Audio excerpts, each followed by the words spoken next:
Another week and a day removed from Thanksgiving, we board again the USS Postshow. Hello, everyone. It's Chief Communication Officer and the number one of the US Postshow, Flobo Boyce. But I'm not alone. I am never alone, especially on this special edition. And the person that's going to tell you about this is my captain, a guy who truly hates quorums. Give it up for John Weber. How's it going, sir? It's so good.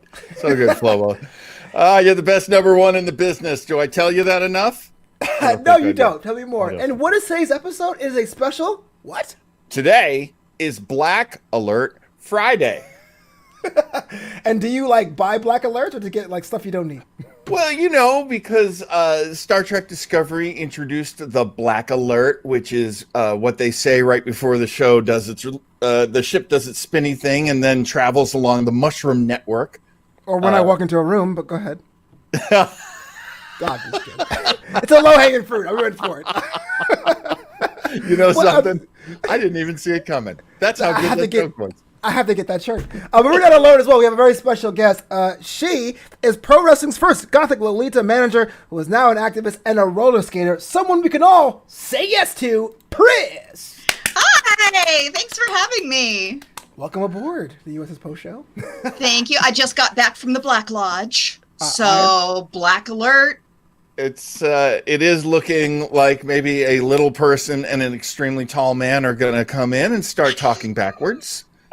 And then we'll listen to it forwards. It's someone called Q or Mud. A little bit. Oh, bringing it back. Before we get into the nitty-gritty of Unification 3, in honor of Native American Heritage Month, Pris, can you do us the honor and sharing a little bit of a land acknowledgement? Thank you so much, Flobo. So we are in Southern California, so I would like to acknowledge the Tonva, the Kich, the Fernando Tatvania, pardon my pronunciation of your language, and the Shumash. So thank you very much for that, Flobo. I appreciate it. Oh, it's my pleasure, because we're all people. We're all trying to live and do the same thing, man. Just have tight bonds with our family and make sure we are safe. And speaking of safe, let's talk about this episode. So many things happened. Things we thought were safe are no longer. Let me start with you, Pris. The idea of the Romulans and the Vulcans are together on a planet called Neva. I have to say, so I was brought into the fandom of Trek by my mother, who is Blackfeet. And she, Trek was always a thing in our house. And especially the original series and then Next Generation. And my favorite character was always Spock. So to see that what he had put forth had such an impact. I mean, both Oni and I were tearing up, but it was very emotionally impactful to be able to see that kind of diplomacy that went into action, but then also to see where it was breaking down. Because I think that a lot of perception, at least fan-wise, is that once a treaty or a unification is established, that's it. And we go somewhere else. So it was really nice to see that there is always maintenance that needs to happen for a successful merger. Just before I ask you, John's going to say Oni was our guest last week. So go back and check out that episode to see more from Oni and his perspective. Oh, yeah, he was great. Yeah. He was great. Yeah, what a brilliant way of saying, you don't just wave a magic wand and then it happens. You have to work for unification, as you say, Pris. And, there is that moment where Burnham learns that her brother, when he became older, because she disappeared into the future, so now she's looking back at the past, and she didn't want to check up on him. She didn't want to know anything that happened. But in order to go forward in this episode, doing the things they need to do, she had to look at Leonard Nimoy from either Unification 1 or Unification 2. It was a two-parter from Star Trek Next Generation. Right. And that's why this episode is called Unification 3. It's literally a sequel to those first two that aired 30 years ago. Yeah. I love Star Trek so much. I have it here. The video clip was from the episode of TNG called Unification 2, which is why it's called. Oh, so that was 2. Yeah. Leonard Nimoy passed away so recently, 2-3 years now. Yeah. And, still to see footage of him is just so emotional. So as she's tearing up going, this is my younger brother as an old man. It's just like tears. Leonard Nimoy. Yeah. Oh, my God. Like this was her baby brother. And and how can you deny the power of Nimoy? Yeah. Yeah, it's so impactful, and it really hits you in your heartstrings because unlike Kirk, who both with the character and with the people who have betrayed him through the years, it's but Spock. Like That's some good Spocks. Exactly. So that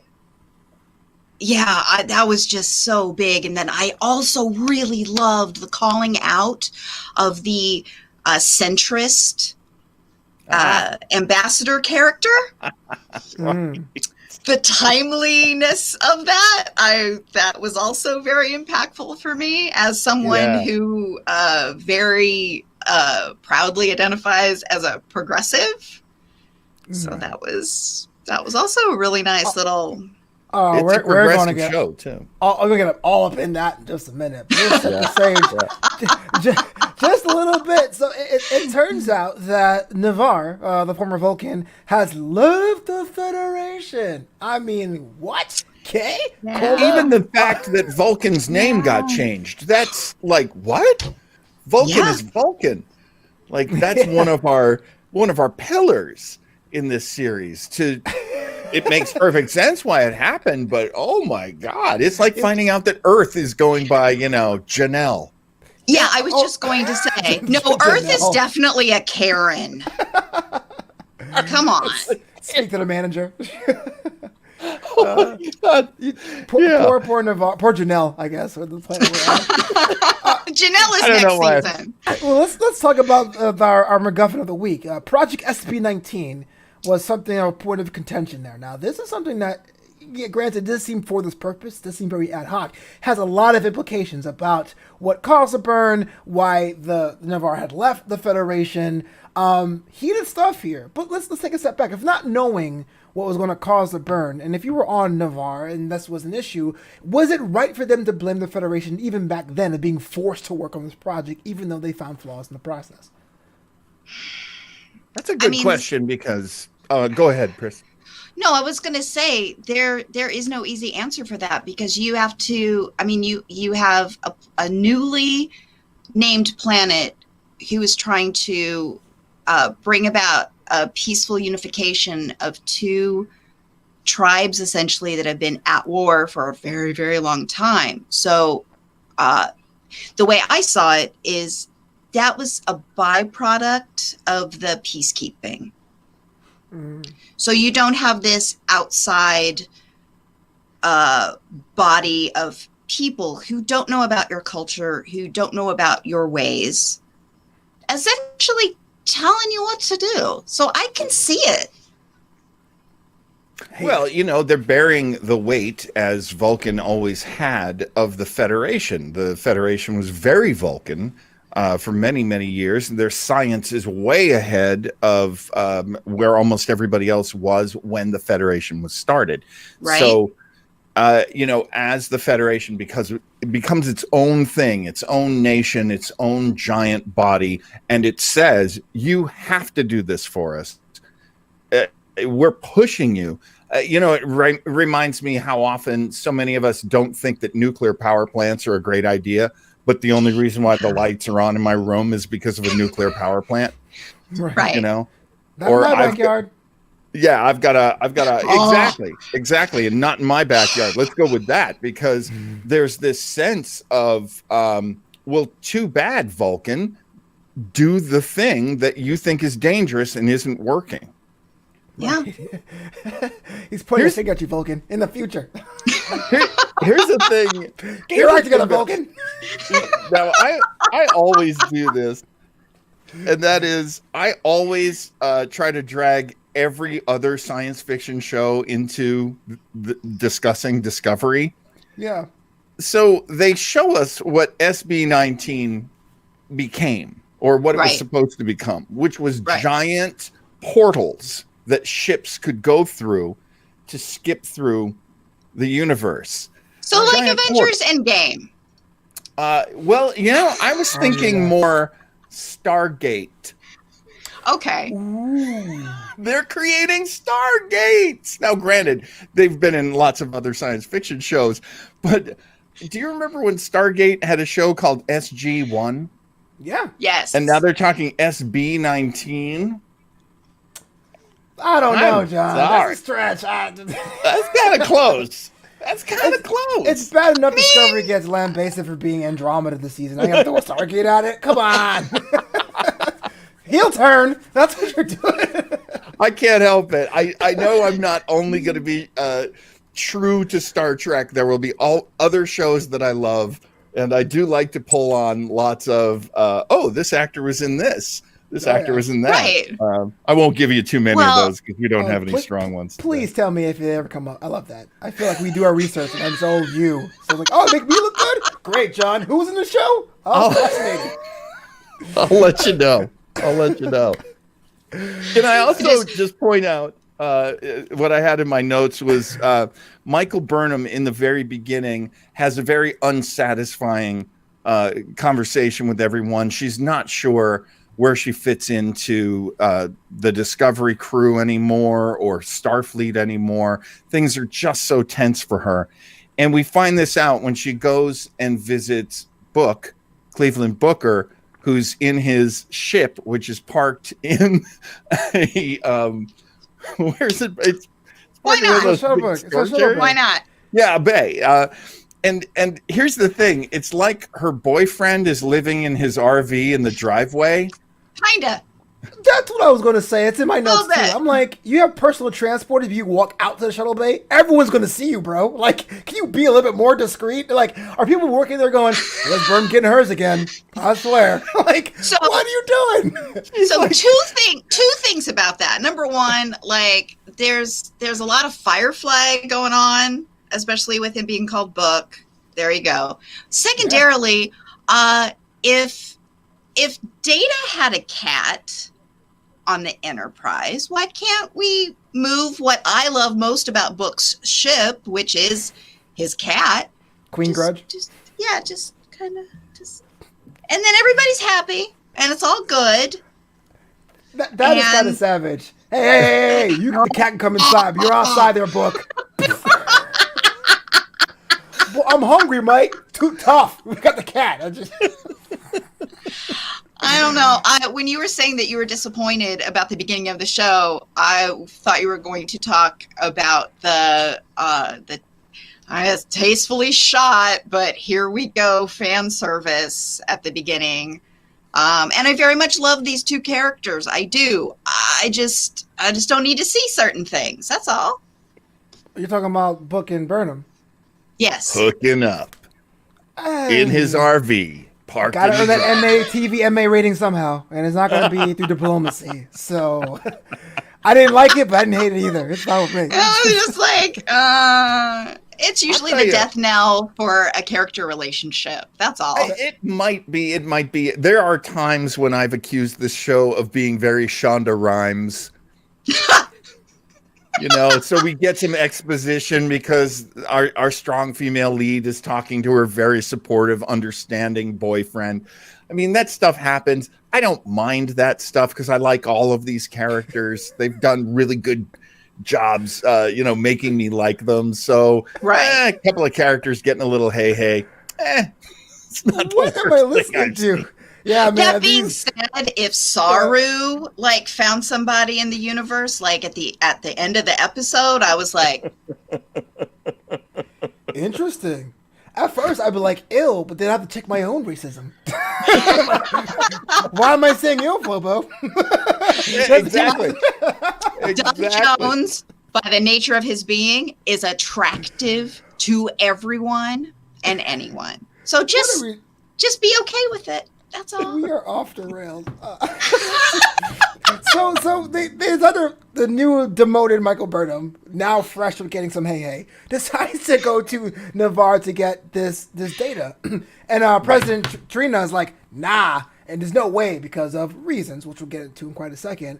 And good old Burnham invokes a T'Kalen Ket, which, true to form, is giving someone no choice. Pris, I want your thoughts about this. I know a lot of times, I don't want to say the phrase, but I will hear neckbeard get upset about Burnham's strength on the show, but she did kind of overstep her boundaries in invoking T'Kalen Ket without even telling Saru or even giving the president or Navarre a chance to counter.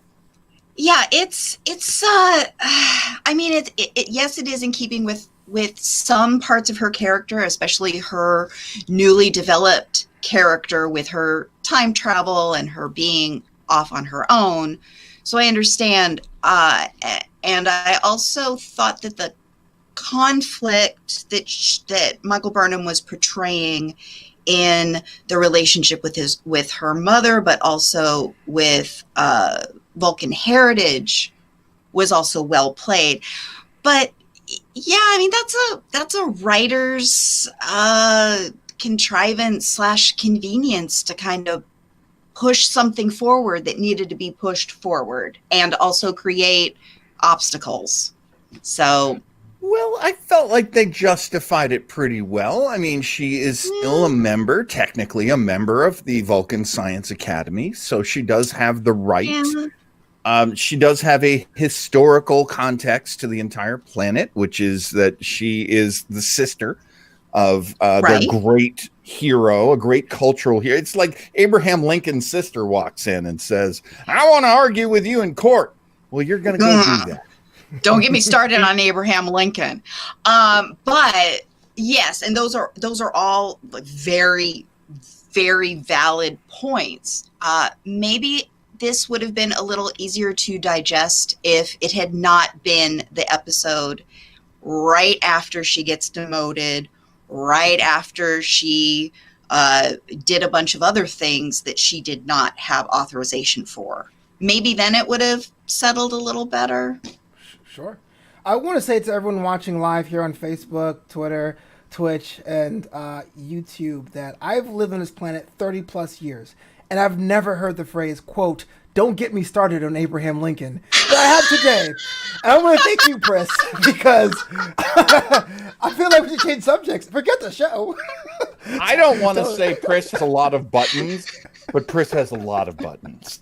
Not to change universes, but you know how Darth Vader has that kind of like King David kind of arrangement of buttons on his that's me, only all the way down.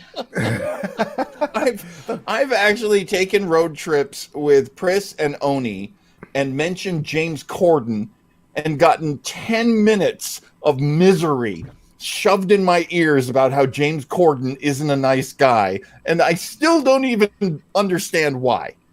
The more you know. And I stand by it.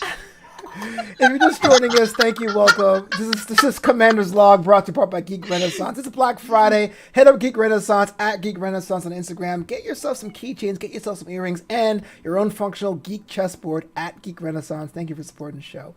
So I'm gonna make sure I get all the words here right with Burnham. So after this is how I scientifically write my notes. So Burnham invokes the T'Kalen Ket. People are like, oh snap. And Madam President is like, I'll invoke a quorum. But it's really mad, like, you gave her no choice. Wow. Eggnog, bro. So in this quorum, Burnham gets a Shalinkaki or Shasset. Only members of the Qualet Malak can serve. And it turns out that her mom, Gabrielle, is her Chassette in this case. We had been looking for her mom too, so like, what? Right. Her mom's here. Now, before I ask you about Gabrielle being in this episode, because I know you have thoughts about that. Here's my only gripe with the episode. It's kind of cheap. We don't get to land on the vet. Why is everything happening on the ship? I felt so cheated. I want to see Vulcan in the future. What's going on, bro? Budget? Yeah. Honestly, with Star Trek, it's almost always budget.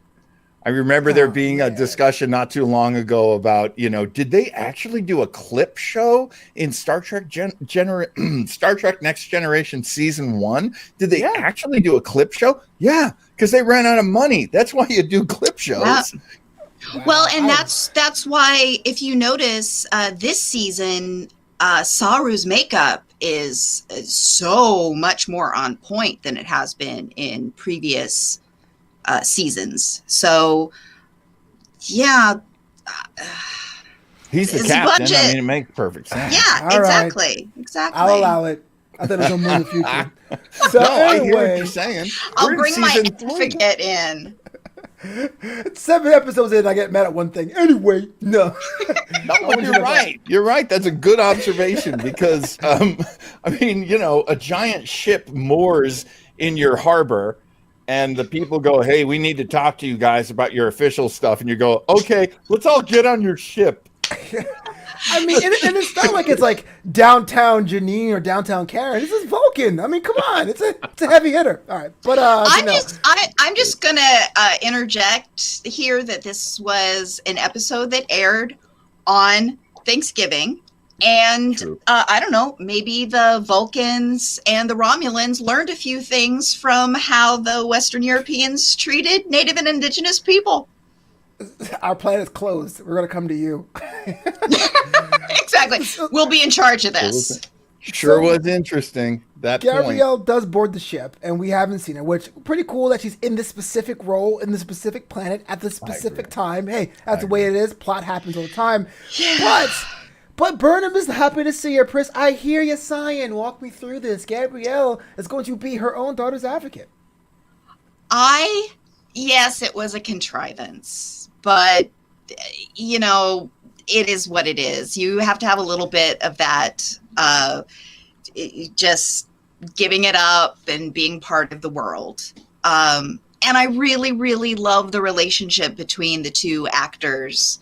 So I was happy to see her. I also enjoyed the seemingly initial conflict that they had over the ceremony, but how in Gabrielle's pushing Michael's buttons, we come to discover with Michael her real reasons and motivations. And so I thought it was lovely that even though her mother guided her in a little bit of an aggressive way and what may have not seemed a parental way, it very much was. It was a tough love moment, and I appreciated it.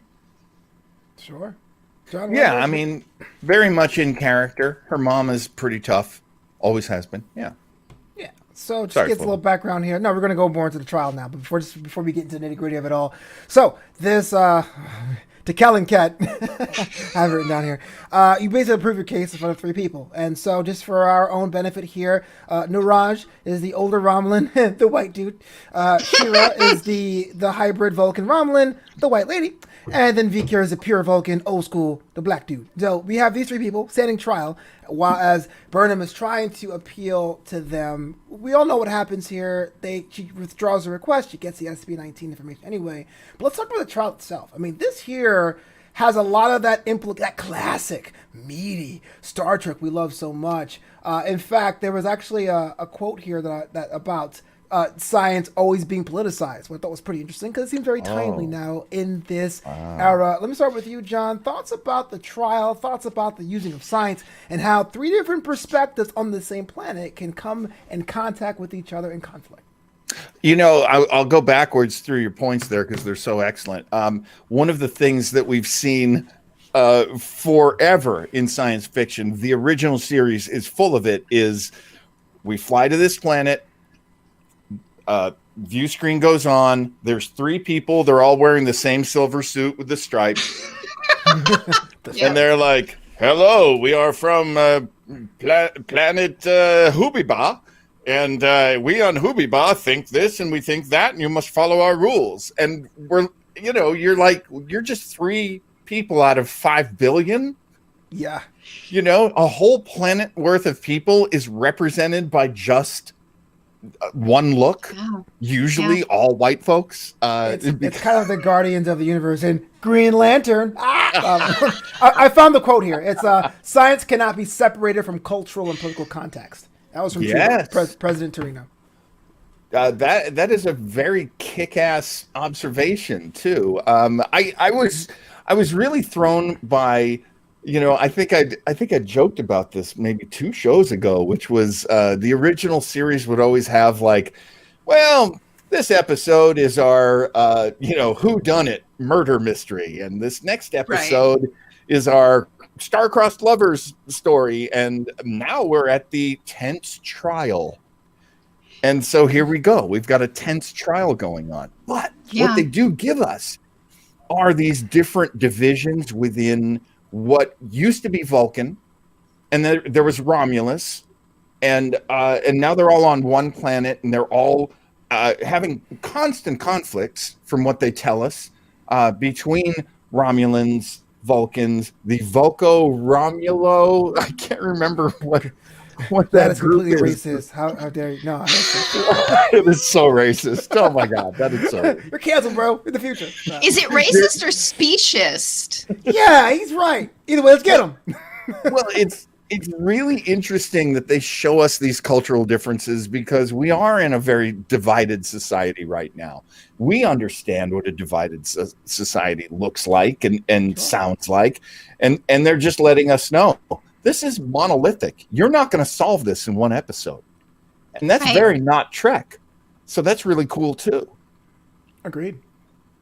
No, go ahead. I'm sorry. Oh, I was just saying, as Pris points out, the fact that her mother is her lawyer, and that's really contrived. One of the things I love so much about Discovery is that they will run to confrontation. Confrontation is the thing that they want the most. And it was very much not a Gene Roddenberry thing. And we're so far on the other side of it now that the confrontations can be a little crazy sometimes.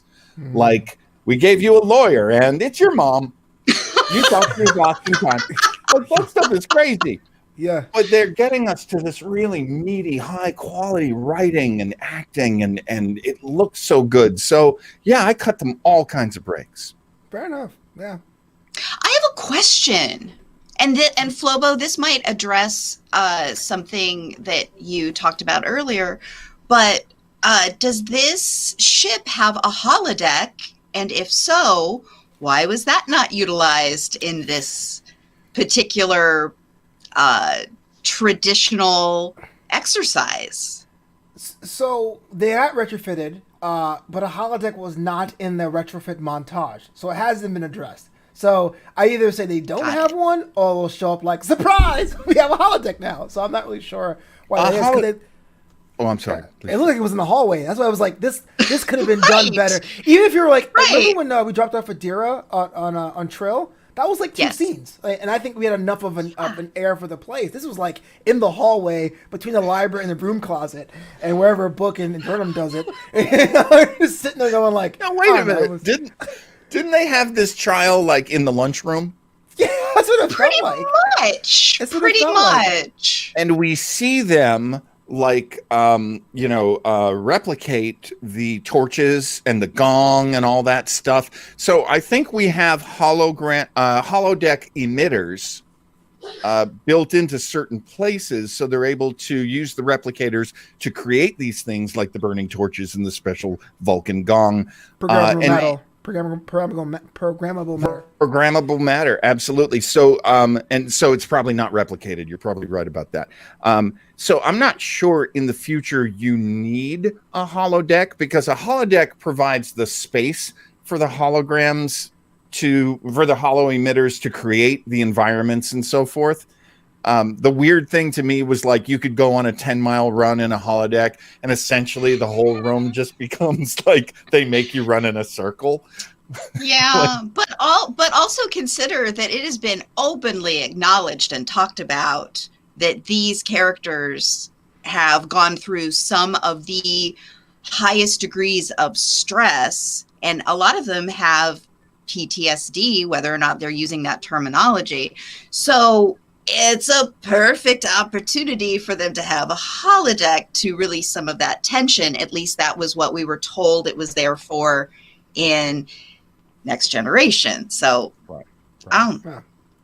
I'll always say this about Pris. She should have been a ship's counselor, but not on a Federation ship. Probably an Orion ship. That's a bad idea. Was it the right Just- move for Byrne to withdraw? Was it the right move, you thought? I think so. I really do. Sometimes a compromise is something that comes about because you're pushed to your limit as an individual, and in that moment, I saw that Michael was definitely living the embodiment of putting the needs of many over the needs of one. So I thought it was a perfect example of that. John, when she pulled out of or withdrew her request, did you think she was going to get that SB19 data, or you think that was going to be a dead end for the episode? I'm just curious. I honestly thought I thought this was going to be one of those cases of they have a problem, they found the solution, they want to go to the solution, it creates many, many, many more problems. Let's just abandon it. And I thought, oh great, so this is another. You know me, I always look at TV through the timing of TV. So when I'm watching a mystery on TV and it's in the last 5 minutes of the show, we're going to find out who the killer was. We just are. The show's about to end. So Right. that never works with Discovery. Never.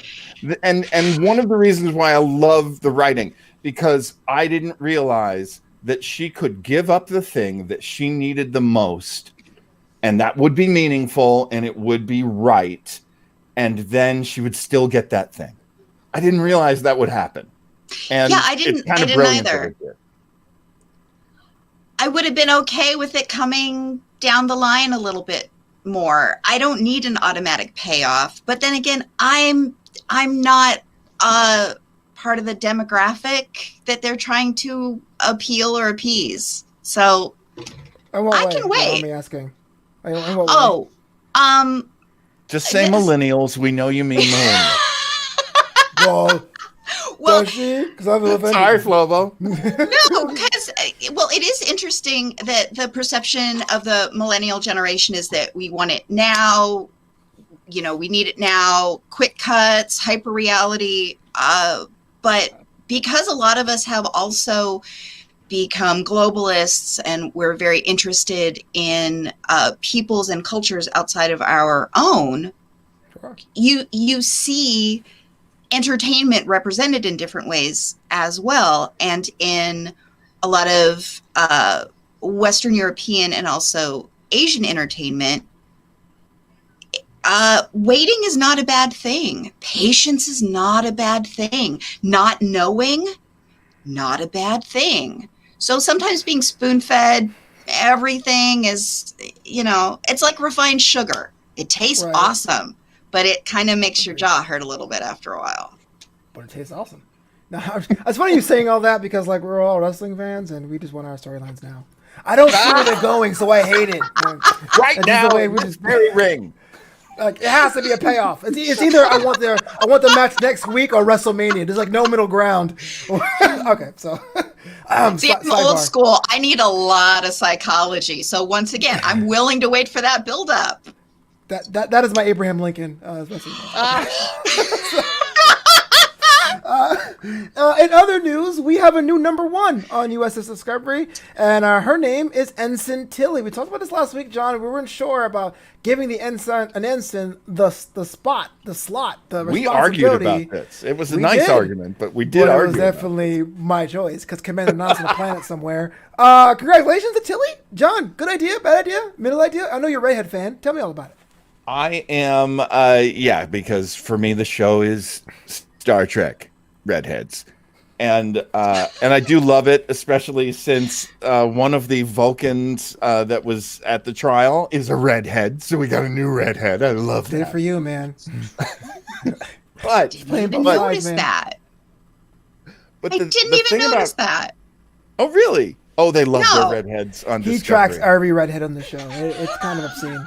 Next Generation didn't have enough redheads for me. He's got it had more redheads than most of the other shows.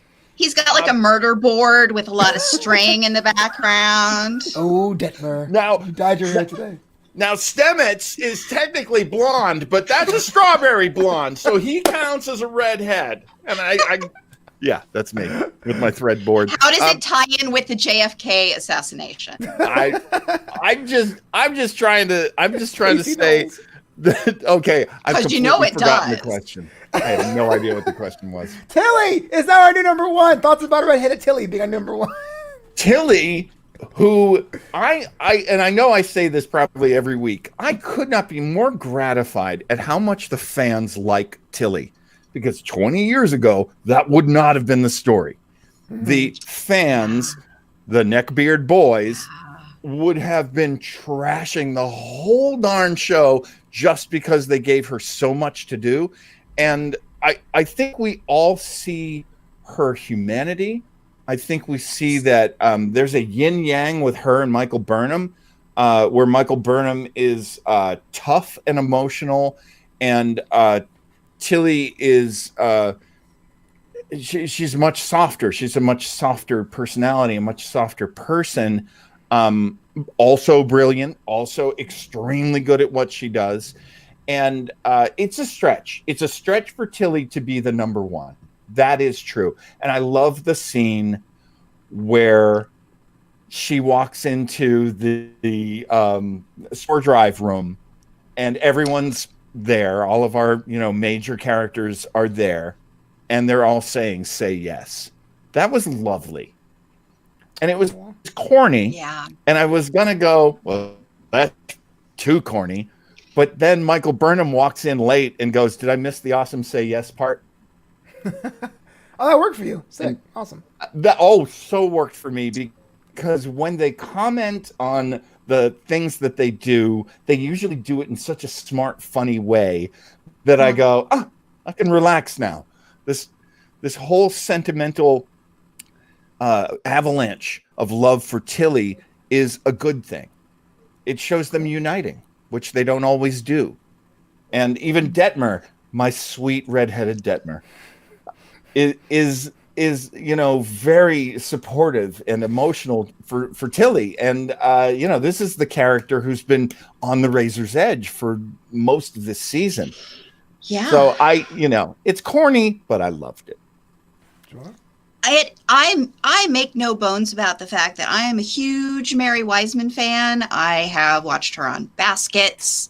I've had a small exchange / meeting of the Mutual Society of Appreciation for awesome curly hair with her.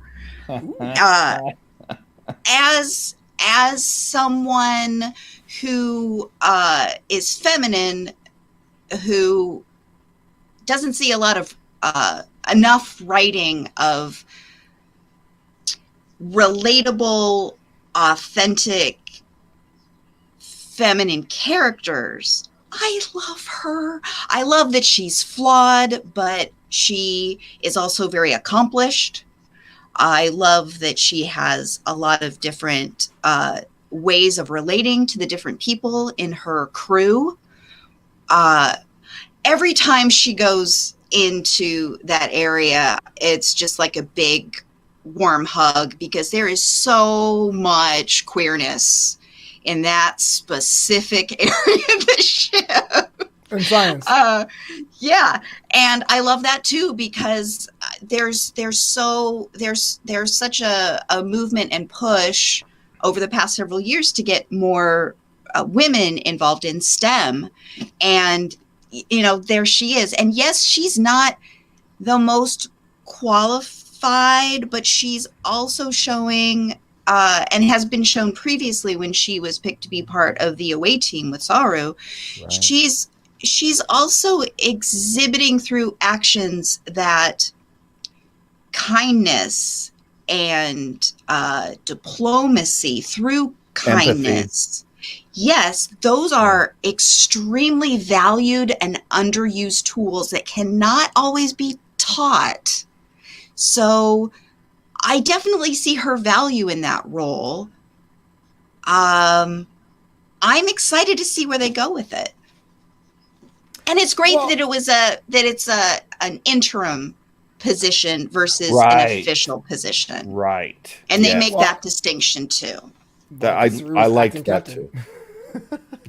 It's one of those things where all the reservations that we all had last week, they literally write it in text. It was like, wait, she didn't finish captain school. It's okay. But are you hiring me because I'm a yes person? Nah, it's fine. And then, like, what do my teammates think? Who wants you to say yes? It was like they made sure there was no way for us to complain about the fact that she was our number one. It was like a checklist that they went down. They went on Reddit.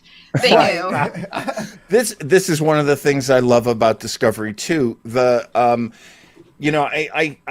occasionally see people complaining about it, that Star Trek fans make this show, so they do all sorts of show-offy things. Like there was some discussion about showing us the other ships, like you've got you've got a Voyager, and like a bunch of fans were like, that's so dumb, why would they have a Voyager? Like, embrace it. You got fans writing your show and you're a fan, embrace it. So they can head off a lot of these arguments because they're having them in their heads too. Well, wait a minute. Does this make sense? Why would it be Tilly? She's an interim first officer and she'll earn it. She'll earn it. Right. Yeah, but I still want a non. It's fine. I'm mad. I loved Non. It hurt me so much last week that, or was it 2 weeks ago, she's such a great character. And we just got in with her. She was in the away team. We were spending time with her, and boom, she's gone. Yeah, just like that. Out she goes. For me, it was either going to be Tilly, or if Vance got more into it, if he had a hand in picking number one, I would think a Lieutenant Willa would be assigned to the Discovery, but to give another layer of tension. But I think in that house, Tilly was the right decision. And they've been through so much together recently. That's a great relationship. Yeah. John, you said you had a list of like guest stars on the show. Like you want to?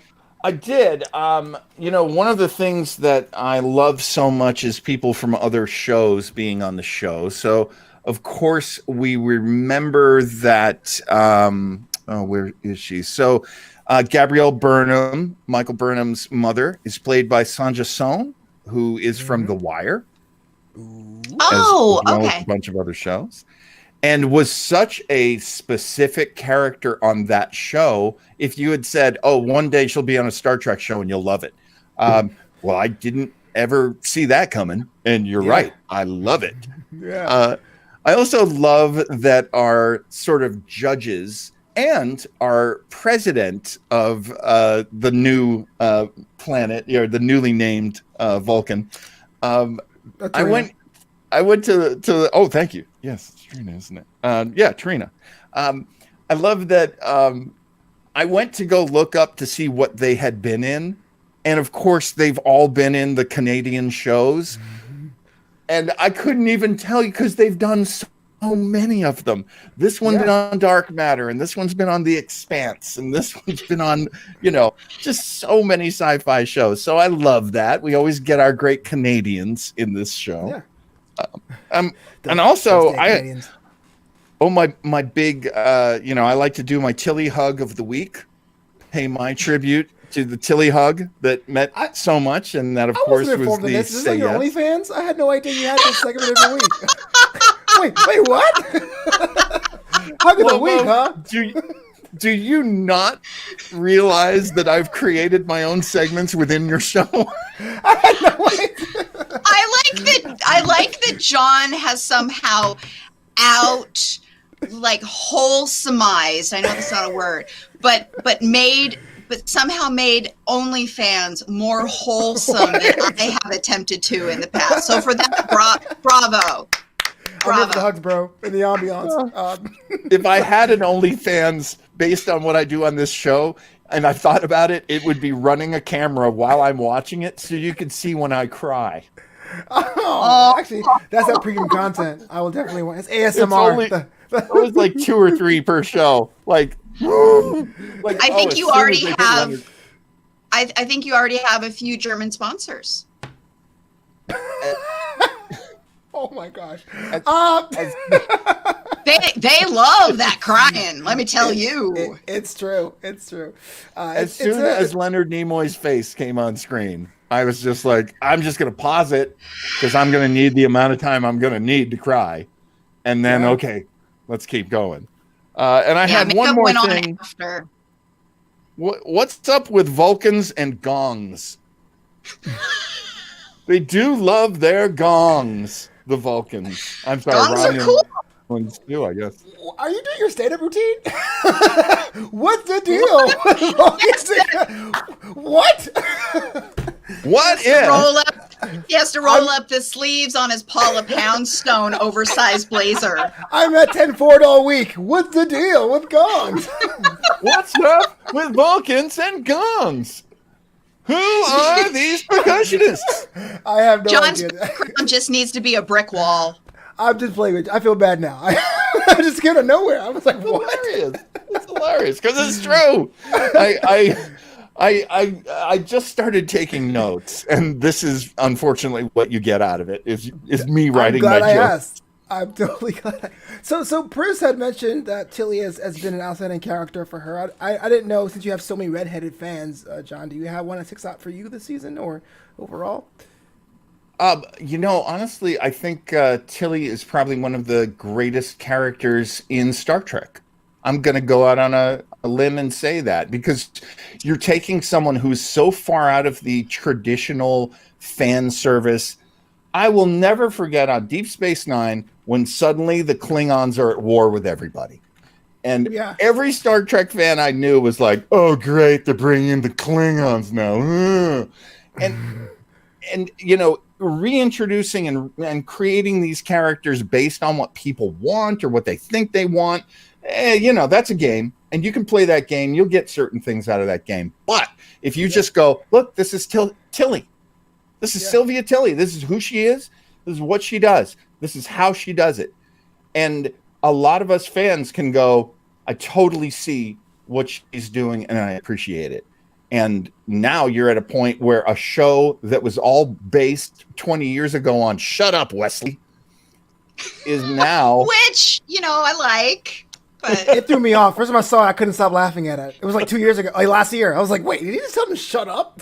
Real quick, I want to get shout out to Joshua, who was on the show earlier this season, who says Tilly would end up being a kick-ass captain one day.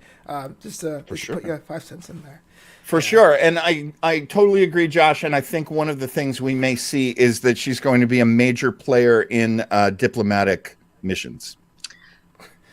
Captain Saru is very good for that. She will be swearing across the galaxy. Yeah. Well, it's crazy because she's a scientist, but her interpersonal skills are so good.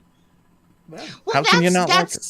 Right, and that goes back to my point of this fairly recent campaign to get more feminine people involved in STEM, and because a lot of feminine people have been taught that if you are involved in mathematics or technology or science or engineering, that you have to have this certain stoicism and everything is analytical. And Tilly is very much showing that you can be a multifaceted, engaging person and additionally have this skill set. So I love it. That's very Star Trek. Very astute, yeah, for sure. I just want to thank you all for tuning in live on this show. This is Commander's Log. We do this every Thursday at 6 p.m. Pacific, 9 p.m. Eastern. But we had ourselves a very special time, Black Alert, Black Friday. Is it one in black or two blacks? I don't know how many blacks. Black Alert Friday. Or why is it got to be Black Friday? Or why is it got to be Black Alert? They all work. Catch up live at 10 forward. Replicate your favorite beverages. Pris, it's been a pleasure. Thank you so much for being on the show. I need to follow you, stalk you online. Where can people do that? Where can people join up for your newsletter?